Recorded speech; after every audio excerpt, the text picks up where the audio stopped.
All right. Good evening, ladies and gentlemen, and welcome to the debut broadcast of Northwest Georgia Cryptics. We are a new YouTube channel.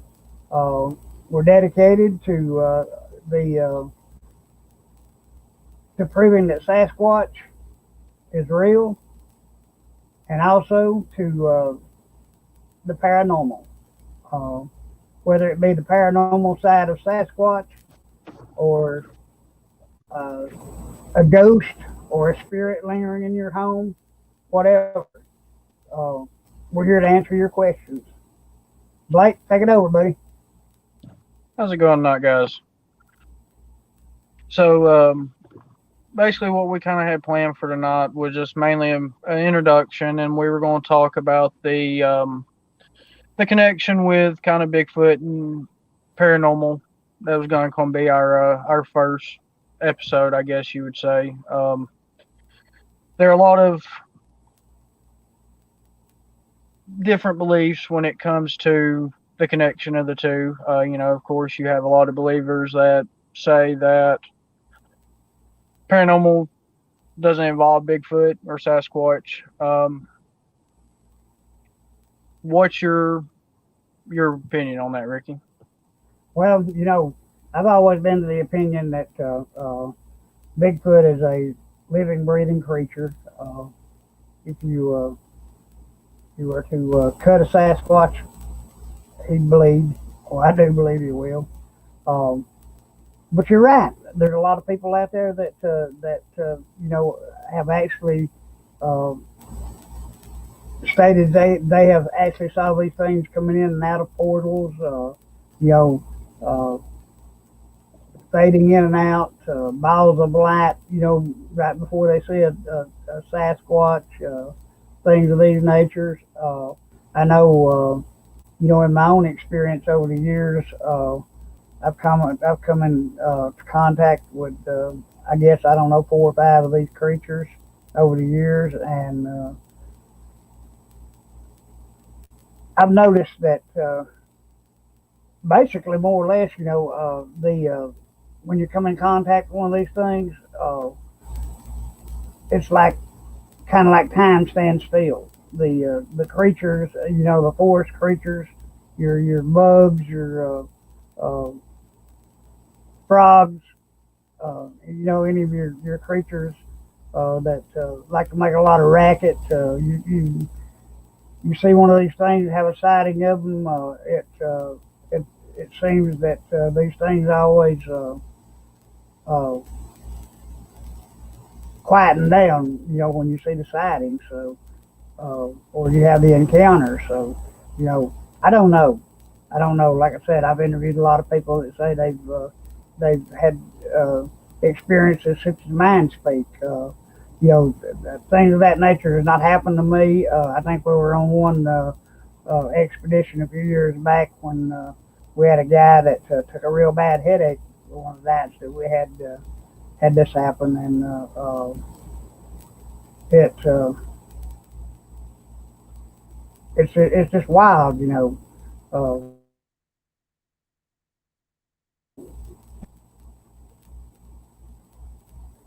You're cutting out there, Ricky. I didn't hear that last part you said. I said, "Oh, back to you." Okay. So, talking about that, let's talk about your Cherokee Indians and a lot of your tribes. What they believe. They were a firm believer in then it being a spiritual being or some type of from another realm or from another dimension. I guess best way to describe it. Um, they were firm believers that they were. I don't want to say extraterrestrial, but I mean they have power. Abilities. Let's use the word abilities. Just like you were saying, is mind speech and mind speak, and that kind of a lot of people describe far as when they do have an encounter, them being there 1 second, then pretty much they disappear, quote unquote disappear, Is that just because that they are, really good at, hiding, or, do they actually pass through different dimensions? I don't, I don't really have, a, I guess I would say a opinion on that, because I mean, I'm open minded, and I don't want to say one's wrong, one's not. But that you have to listen to what they said for as their beliefs on the creature and everything. So I think they're more, yes, the creature is, you cut it, it bleeds. It's a living breathing creature, of course, but just like cloaking and everything else like that. I mean, would you consider that paranormal? I don't know, man. It would be unnerving for me, as many years as I've actually been in the field doing this, and well yourself too. Uh, to actually have something like this happen would be very unnerving to me. Uh, you know, we've had a lot of stuff happen: rocks thrown at us, sticks thrown at us. Um, we've heard the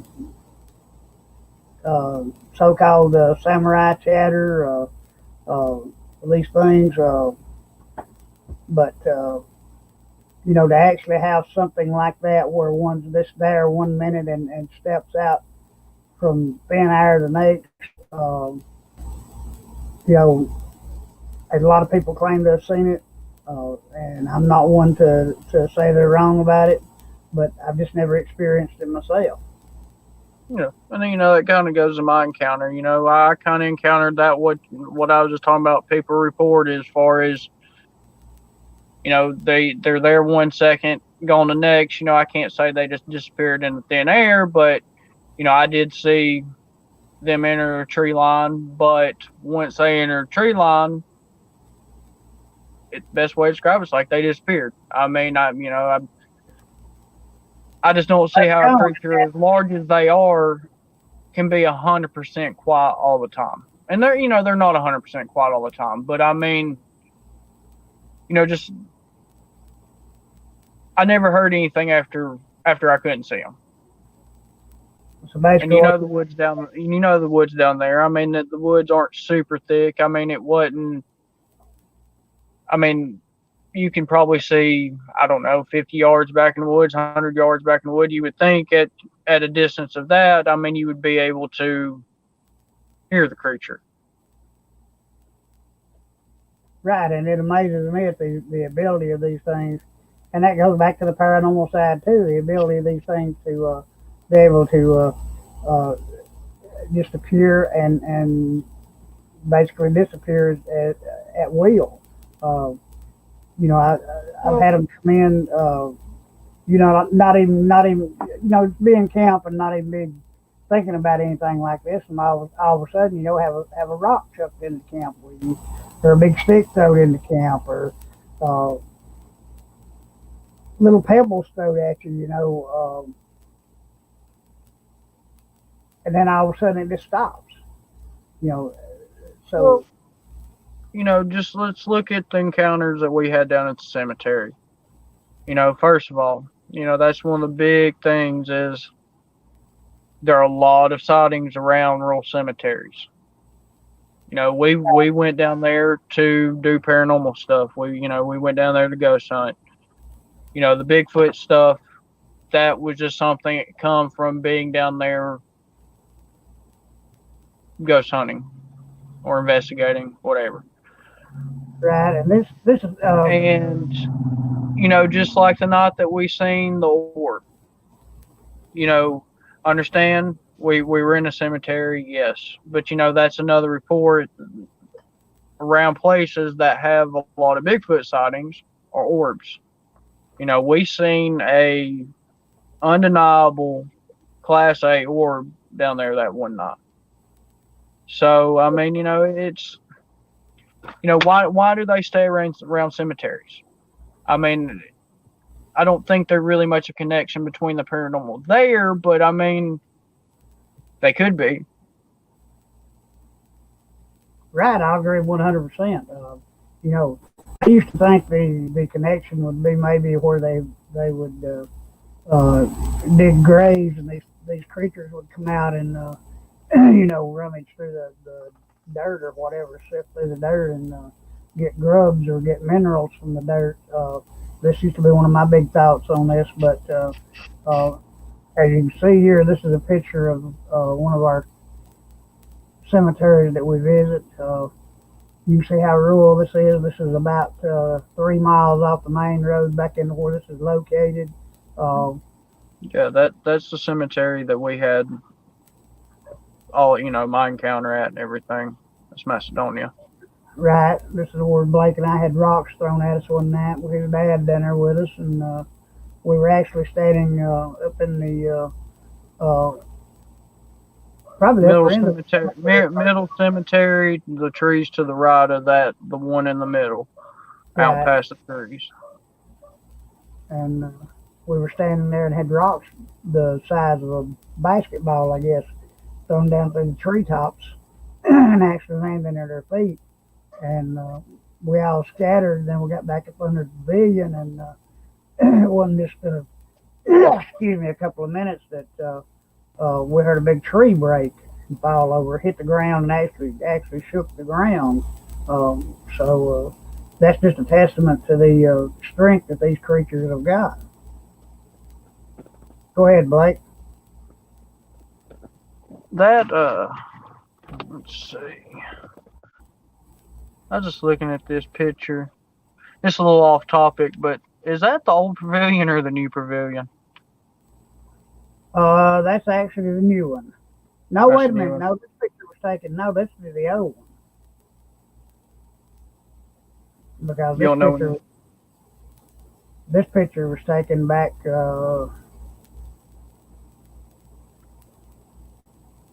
probably 6, 8 years ago. No. Okay. All right. Now, so that night that we were down at the cemetery, let's talk about the that tree being thrown. You were just talking about it. Describe how that tree sounded, because I've described it, and best way I can describe it as it was. You hear a break, a pause, and a throw. That's the only way I can describe it. A tree, when a Right. tree falls, you hear it fall. They were no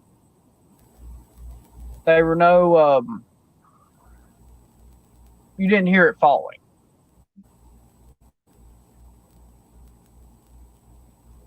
Right.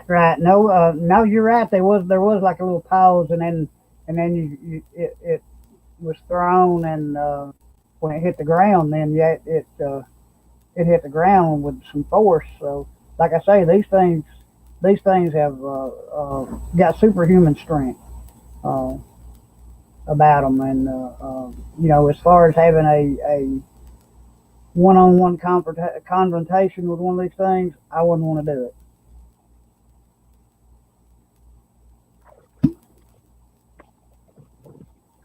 All right. So let's see.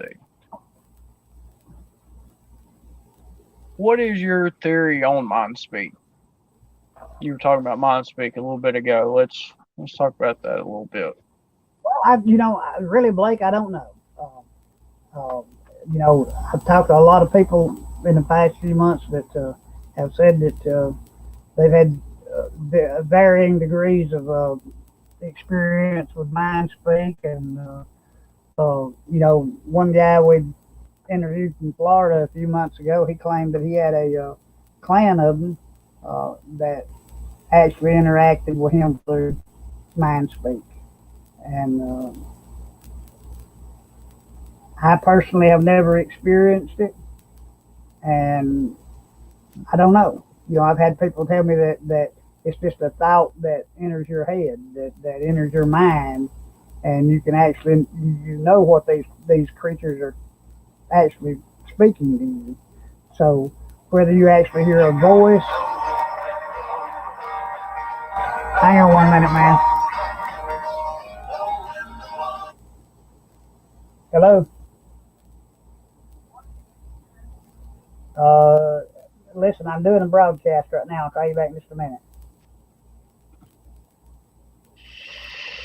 I'm right in the middle of a live broadcast. Sorry about that, everybody. Taking phone calls in the middle of broadcast. Hey, man, sorry about that. So, let's go back to more of the paranormal side of it. Have you personally, talked to anybody that has had, describes their reports of kind of mix of paranormal or anything else like, my encounter or our encounters down at the cemetery?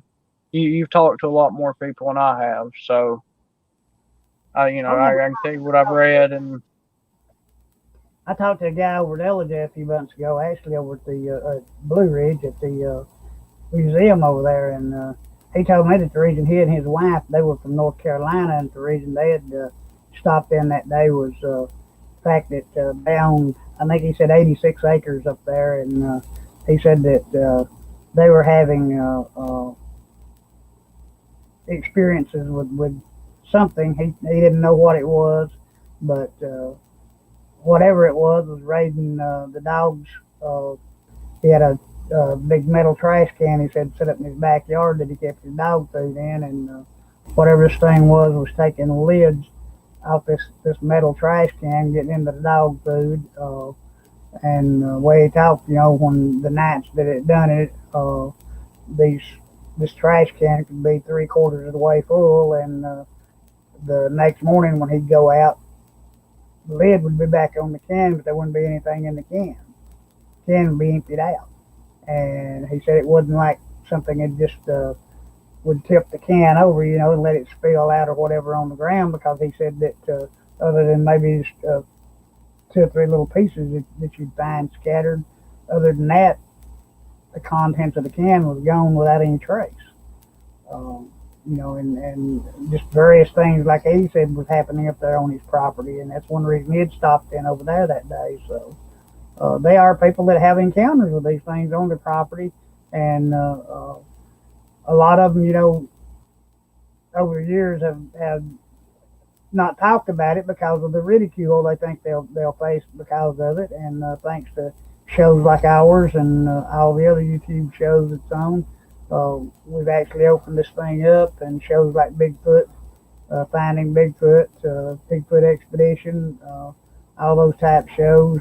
It's really opened our thinking up to the possibility of these things being an actual creature that lives in the woods among us.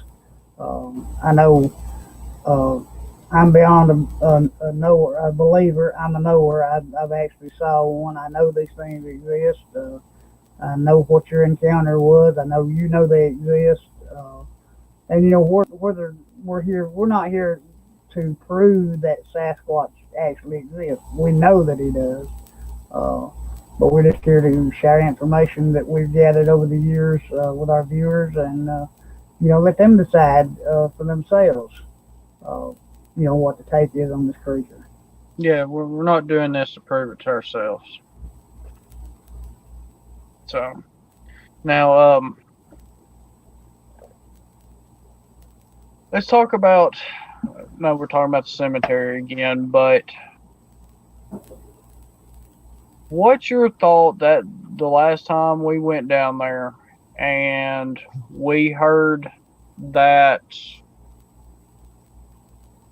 it's going into, this could be a possible another cryptic, but that howl we heard, laughter, whatever you want to call it.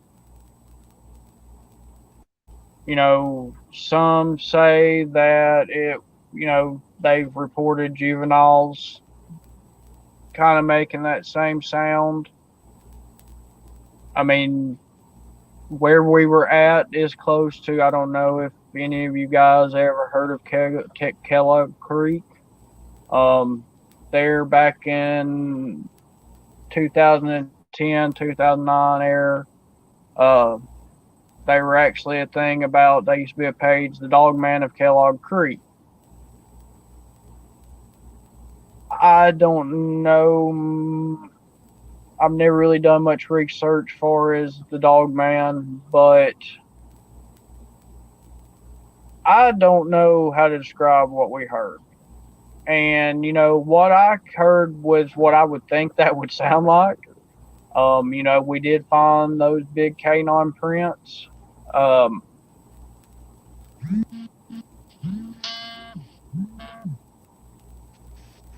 what's your what's your take on that?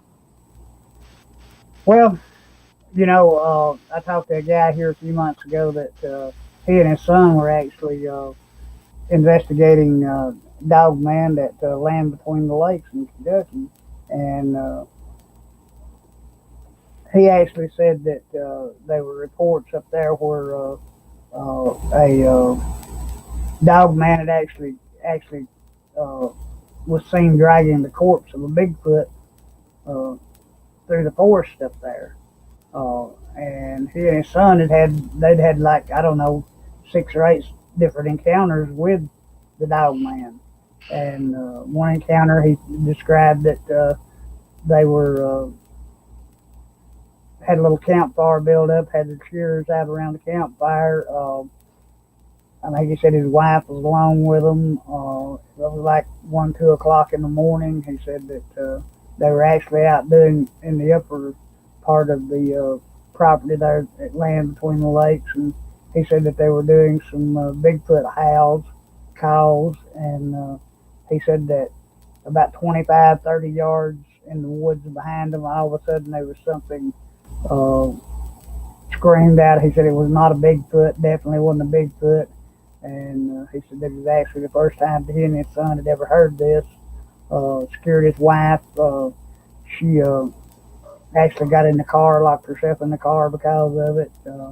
But he said they stayed there for about an hour. After that, they could hear something uh, that he described as being bipedal, walking, back and forth through the woods.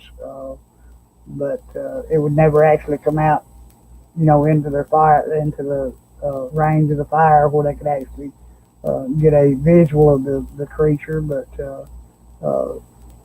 they said that they actually heard snarls, heard growls, but other than that, he said it never came out, and actually showed itself. So he said whether it was a Bigfoot, whether it was a dog man, what he could not actually say, but it was an encounter that he'd actually got it on audio, and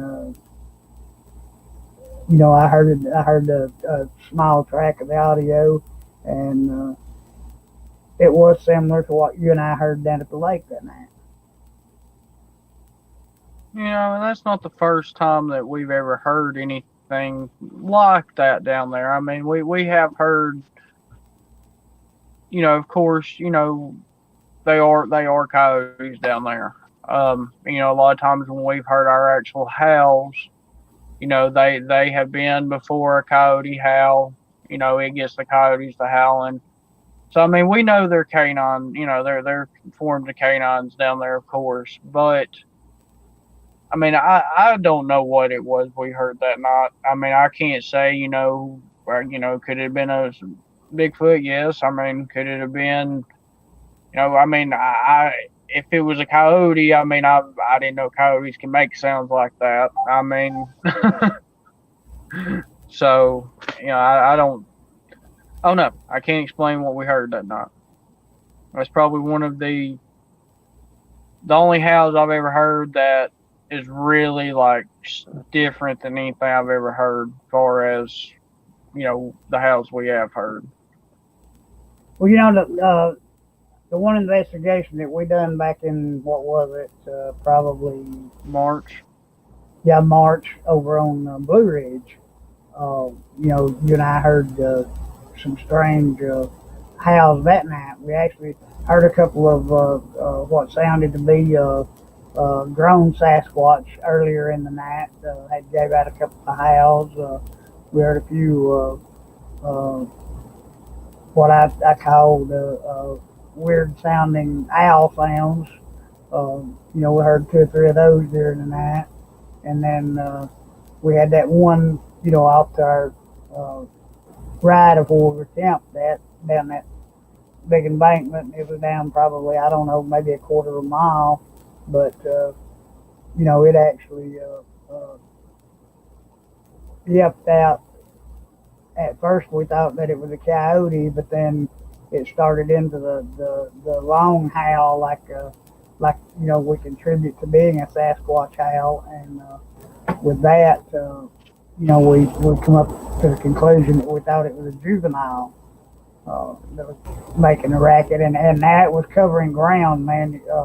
If you remember, it sounded like it would be on one side of us, like right now, and scream out, and then 10 seconds later, it sounded like it would be a half mile in the other direction or a mile in the other direction when it would scream out. So that was really wild to me how it covered ground as quick as it did. Well, yeah, and I mean that those woods are not easy to navigate. So No, they're not at all. if it's not even the trails themselves aren't the easiest to navigate. No, not at all. That's some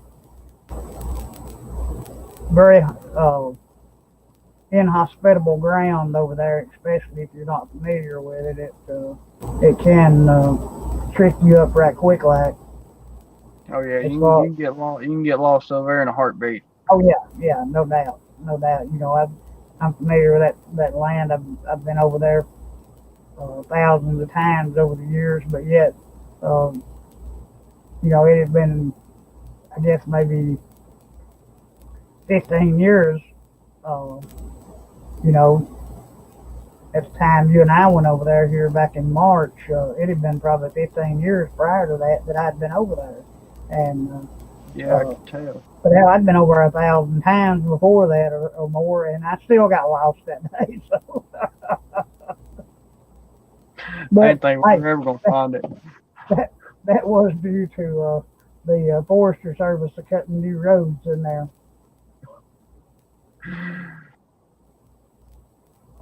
So, I do have that in my defense. oh, in your defense, Yeah. yeah, I didn't think we were gonna make it back out of there.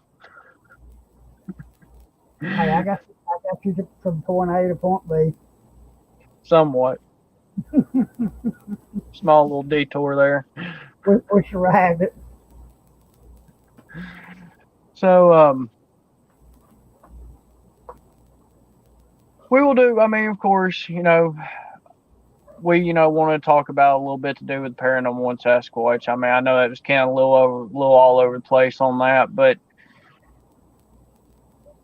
sometimes, I mean, this is kind of just what we want to do, just kind of sit down and talk about stuff. I mean, it doesn't have to be always 100% planned out. Not gonna lie, we kind of went in this with a we talked about a little bit what we're going to talk about tonight, but so this podcast may be a little sporadic. Yeah, a little off center.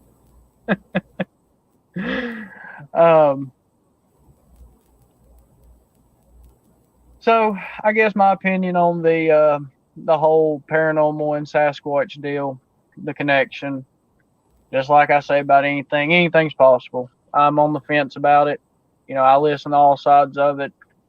I mean, I know I can't really say I've had anything directly related to the two. I mean, an event or anything, but I do know where I had my encounters.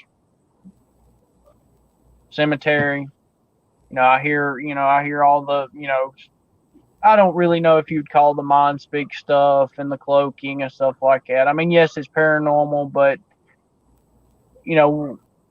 far as what you think of paranormal, I think it's more of abilities than actual paranormal. I guess would be the best way to describe it. That's basically the way I feel on it. I feel that these creatures are, uh, for some reason that God has given these creatures abilities, far beyond what we have, and maybe that's the reason they've been around, as long as they have. There's a lot of people that think that Sasquatch is related to Gigantopithecus from China. That they think he came across over 100,000 years ago on a land bridge that connected our continents back then, and that may have very well may have very well been where the Sasquatch got his start. And I don't know. There's a lot of people, say there's a lot of people now today claim that they have DNA proof that our modern day Sasquatch is directly connected to Gigantopithecus. Yeah. But the main proof that they have that Gigantopithecus actually lived, I had discovered the other day is from an actual tooth that they had discovered in a cave in China uh, back in the early 1900s. And from this tooth, they modeled to what they think that Gigantopithecus actually looks like. Uh, and basically, the features of our modern day Sasquatch, from all the descriptions been given over the years, uh, would actually resemble back to Gigantopithecus in a way, but then yet with a more humanoid form to it uh, as compared to ape. Now, one thing I do want to talk about um, is one direction that I kind of we're kind of going with this and our team and this channel is since we are doing, of course, anything cryptic, anything paranormal. If any of you guys would like to come on the show and share any stories, any paranormal encounters, anything, do you have email? Do you know how to put a? Do you have an email, Ricky, that you could put up, or? I don't have it up. I can give it to the folks. It's Sasquatch Hunters 1981 at gmail.com. You can email us again, Sasquatch Hunters 1981 at gmail.com. Blake's is Georgia Manimal Research at gmail.com. Well, we're gonna make a new one. Oh, okay, okay. Yeah. But yeah, So just hit us up on that, or leave us a message on our YouTube channel, uh, and we'll be glad to get a hold of you and set you up a date to come on the show and share your encounters. yeah, because that's one thing that we are going to try to do a lot of on this channel too is paranormal in general. I mean, far as when I say paranormal, ghost hunting and stuff, because I am a paranormal investigator. Um, so I mean, this channel is going to be a little bit of everything. I mean, maybe a little sporadic at times of what we talk about, but I mean, one week it could be Bigfoot, next week it could be ghost hunting, dogman, whatever. And that's something I would like to try to get some encounters. If any of you guys have had any dogman encounters, that's something that I really want to start looking into. It's something I've really not really done a lot of research on, but I know there are a lot of people that do have them. There are not a lot of channels out there that just take any type of cryptic report like that. So, I mean, if you'd like to come on the channel, by all means, please. Um, now, anything that you would like to say, Ricky? Yeah, folks, please, as Blake said, just come on the channel and uh, tell your stories. Share your encounters with our viewers, and um, let them decide what they think of them. Like I say, man, Blake and I have been doing this for the last nearly 20 years, I guess, close to it, and it's been very, very rewarding for us. We've done Bigfoot research, we've done ghost research. We're in a house one night in Dalton where I actually got pushed over in a hole in the far end of the house, and it was wild that night. And actually, I don't think we've been back to that house since, have we, Blake? No, no, that's the same night that you turned around and seen the lady standing in the top window. Do you remember that? Right. Oh yeah, yeah, yeah. In the middle dormer of the You know house. what's so crazy about that? Did you know you said that she was in white? Did you know that is one of the main reports that people say that they see at that house is a lady in white standing in that window, and you didn't know? We had never even looked up anything about that house or anything. No, there's nothing. That's just what I told you. I told you exactly what I saw standing there, and it was just like just a silhouette of a light, just outlining the lady, and that was one night, man. That and the night, we were that and the night we were running the cameras down in the cemetery at Macedonia, there at Mr. Keeper's grave, and he started turning the flashlights on and off with us. That was a wild night. So yeah, we've encountered some wild stuff over the years. I went with a bunch one night over to the Lanaga, to an old cemetery over there, way back. It was farther back than what Macedonia is off the main road, and we got over there one night and started up through the cemetery, and about three-quarters of the way up through the cemetery, there was a marble slab uh, that encased this guy's grave, and just a short tombstone at the upper end of the marble slab. But we got up right at the foot of the grave, and we heard this hissing sound, and of course, all of us scared to death.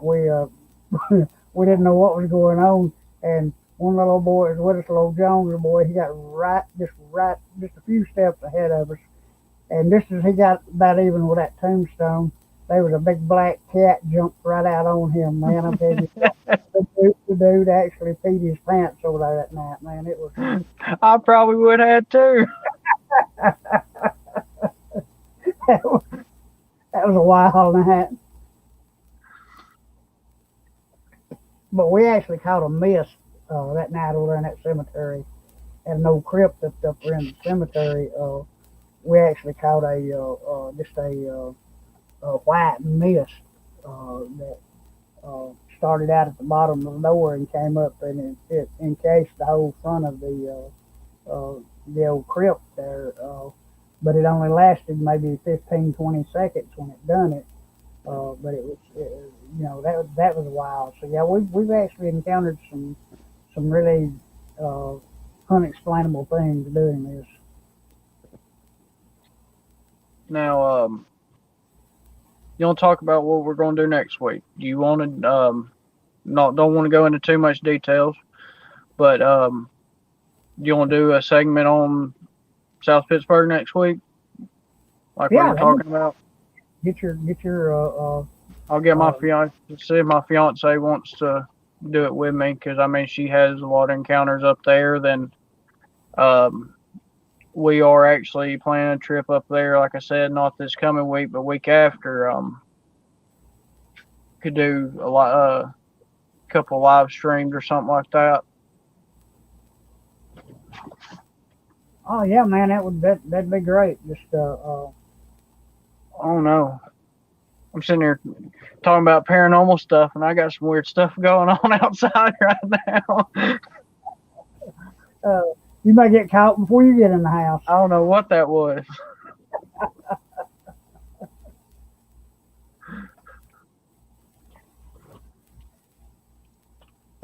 So, yeah, pretty much. I mean, I think that's pretty much all we got to talk about tonight. This is mainly just a little introduction of what we're going to do on this channel. Just a little fun. I mean, it don't always have to be serious. Sometimes we're just going to do live podcasts where like this. We just talk. Right. So I mean, because that's what all it's all about. It's like we were saying about the whole Bigfoot thing. We do it because we enjoy to do it. We ain't trying to prove nothing to nobody. Same with this channel. We're just a couple guys that like to go out and look for the big man in the woods and go try to find something we can't see.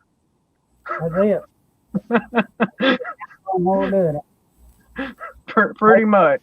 I'm hoping that I'll get better here in a couple of months and be able to join everybody again for another outing. I know I've been laid up for the last few months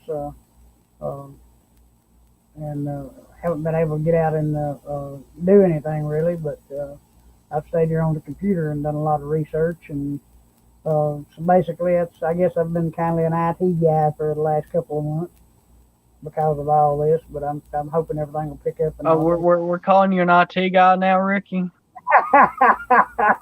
Well, just a slight one. Going a little far on the IT part there, bud. Yeah, I think maybe I might be stretching that a little bit.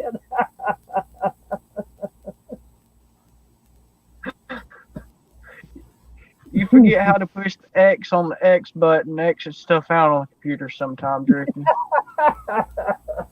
I am telling you, I finally got all this junk figured out, so we're doing a broadcast tonight anyway.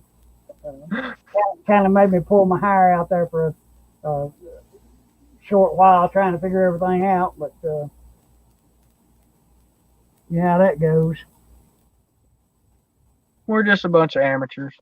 Amateurs with a passion.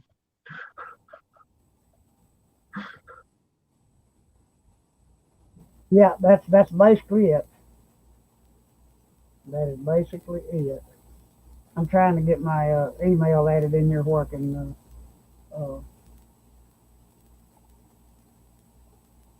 Put it on the screen. There we go. Sasquatch Hunters 1981 at gmail.com. Just give us a shout at that, and we'll return your email just as quickly as possible. Yep. But like I said, anything doesn't matter. I mean, if you want to remain anonymous, I mean, please, by all means, we would still love to hear your encounters. Like I said, doesn't matter if it's Bigfoot, whatever, Sasquatch, Yeti. I mean, anything that walks on two legs, anything you can't see, and anything that's weird. Pretty much UFOs, whatever. Hey, that's it. If you got a discussion line, we're glad to join in and talk it over with you. Anything you'd like to say, Ricky?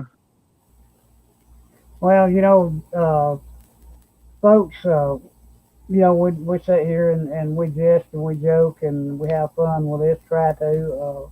But in all seriousness, folks, if you're out in the woods and you come across one of these creatures, as far as a Bigfoot is concerned, folks, these things are nothing to play with. Don't try to interact with these things. They can be very dangerous, and we really don't know what sets them off. So please, if you encounter one, folks, just be safe and back out and leave it with them. What about? Hey, you got to come up something with our paranormal people now, Ricky. What advice you got to give them, folks? As far as the paranormal is concerned, when you're out investigating, please keep in mind that these things can actually be very dangerous. They can go home with you. Yeah, they can go home with you. Yeah, me and Blake found that out. They can actually come home with you, and they will hit the ride. So whatever you do, just be careful out there. Be careful. Just be careful. Don't go around poking at anything you shouldn't poke at. I'm a firm believer when it comes to paranormal investigating. I mean, there are bad things that happen to people that aren't looking for the wrong thing, but you go around looking for something and poking at the wrong thing, you may just find Most definitely, Blake. Well said. it. When it came, I mean that's they're talking about paranormal. That's one thing. There are a lot of disbelievers when it comes to paranormal. I'm not gonna lie and say I've had, I've never seen a full body apparition, but I've had some stuff happen to me that you can't explain. I mean, I've had doors slammed on me. I've been touched, never been scratched or anything, but knock on wood. Ricky's been choked, flashlight slapped down the back of his hand. They like Yeah, to attack Ricky. I think Ricky's pretty vulnerable. I think they like to jump on my back. I really do. Um, I I think don't they know if like. I'm on. I don't know if you need to go up to old South Pittsburgh or not. I think they like piggybacking on me or something, man. I don't know. I do know every time we deal with them, something happens that like a place that Blake and I visit over at Trine, Georgia, on top of the mountain over there. And they actually call it Devil Worshippers Mountain. Uh, there's still parts of the old home, or remnants of the old home that's still there, and a couple of the old outbuildings on the place. And we go over there every now and then and do investigations. And it was always a rumor, from the time the two guys were murdered over there on the property, uh, and the house was destroyed by fire. It always been a rumor that whatever you done, not to take anything out from over there for personal keepsake. And I broke that rule at one time. I actually gathered up three 22 shells that were laying down, lodged in a brick where the old staircase used to be, and I dug those out, took my pocket knife out and dug those out and stuck them in my pocket. Well, 2 days later I fell and ended up having to have hernia surgery. I had two or three other wild things happen to me, and I actually made a special trip all the way back over there to take those shells and put them back right where I found them. And Yeah, that's one thing about that place is I've heard a lot of stuff, but I'm gonna tell you a little neat fact. My fiance's grandfather has the gargoyles. They used to be out there on the that they used to have on the outside of the house. He's made it all. He's made it some years, so he's had pretty good luck. well, more power to him. I want to They take it they home. actually they used to they actually used to go over there and they actually have some flowers from over there too. They're still planted. Mm. He Not me. said, I learned my lesson with 320 spent 22 shells. So no, I want no. There's no way that I would. I wouldn't pick a pebble up from over there and take it home with me. I I would not. used to. I wish I still had that EVP I told you about when we went over there and my fiance heard that dog bark and I didn't hear it. And she was swearing up and down. I was like, "You're crazy. They ain't no damn dog. I didn't hear no damn dogs." She's like, "I swear I did." Sure enough, we got the EVP of it. Clear as day, dog bark. But I didn't hear no dog barks. There were no dogs barking up there. Well, that's like when you and I were over there one night. There were a pretty good group of us over there that night, and I remember sitting there against the side of the old house, and nobody in the crowd was smoking. I do remember this completely. There wasn't nobody smoking whatsoever, and we took a lot of pictures that night, and we came back home, and I run the pictures off on the computer, and in one of the pictures where I was sitting leaning back against that brick wall, there was actually a stream of smoke that started at my feet and came up and wrapped around me and went up the back of my head up the side of this wall. And there wasn't nobody smoking. I wasn't smoking. So where the stream of smoke came from, I don't know. But that's what it looked like. It looked like a stream of cigarette smoke. Well, I've got a picture from our last visit to Old South Pittsburgh, my fiance does, where I'm and she took a couple pictures and she looked at them. Well, in one of the pictures, I'm standing down. I'm on the third floor, and I'm standing down by the nursery. And I'm facing down the hallway towards my back, towards her, and to my left, there a what looks like a something about the height of a child, but it's got a pig's face. Got a pig's face. Got a pig's face. It's creepy. I'll have to send it to you. Yeah, do that. Do that. I want to see that. Sure do. I might not be able to sleep the rest of the night, but I want to see it. Yeah, it's pretty creepy. We were trying to debunk it, but I mean, I don't. I mean that I don't know. I don't know. I don't know. It's not there in any other picture. Like I say, a lot of strange stuff out there, guys. A lot of strange stuff. A lot of it, you can deal with and go back home and not have any problems. But hey, believe me, there's those times when you wake up something that you wished you hadn't woke I don't up. go around poking at nothing up there.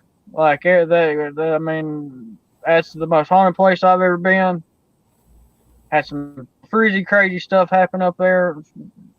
The times I have been up there, and you got to respect the place. Like there are things there. I wouldn't say there anything demonic there, but there are things there that have hurt people before. I mean, you go around. It's like I said a few minutes ago. Go around poking for something, you may just find it. So Be careful, whatever you do. And again, folks, send in those encounter stories, SasquatchHunters1981 at gmail.com. Send them to us, post them here on the YouTube channel, or you can go on our Facebook channel, Northwest Georgia Cryptics, a step above and beyond, and leave them there. Uh, Folks, it's been great tonight. We've had good conversation. Blake, I've really enjoyed it. What about you, boy? it's nice to just sit around and just talk sometimes. That's it. That's it. So guys, yeah, please get us some encounters. Let's get some people on here, so you don't have to listen to just me and him ramble back and forth with each other. Right, and folks, remember, please go on our go at the end of this, or for those of you who will watch it in the future, go on and hit the like button and the subscribe button. Show us a little compassion. We need all we can get. Well, Blake, if that's it, buddy, we're Yeah. getting close to the hour mark here, so I'm going to sign us off. Folks, Yeah, have a good day. Stay safe out there. This pandemic is still raging, so just do whatever you can to keep yourself safe. Blake, yeah. All right, guys. Y'all have a good night. Sorry it was a little sporadic, but we had a good conversation. So this was just like I said, first video. Didn't really have much to talk about, but guess we made the best of it. Y'all stay safe. Y'all have a good night. all right, good night, folks. Blake, I'm signing us off. All right, buddy.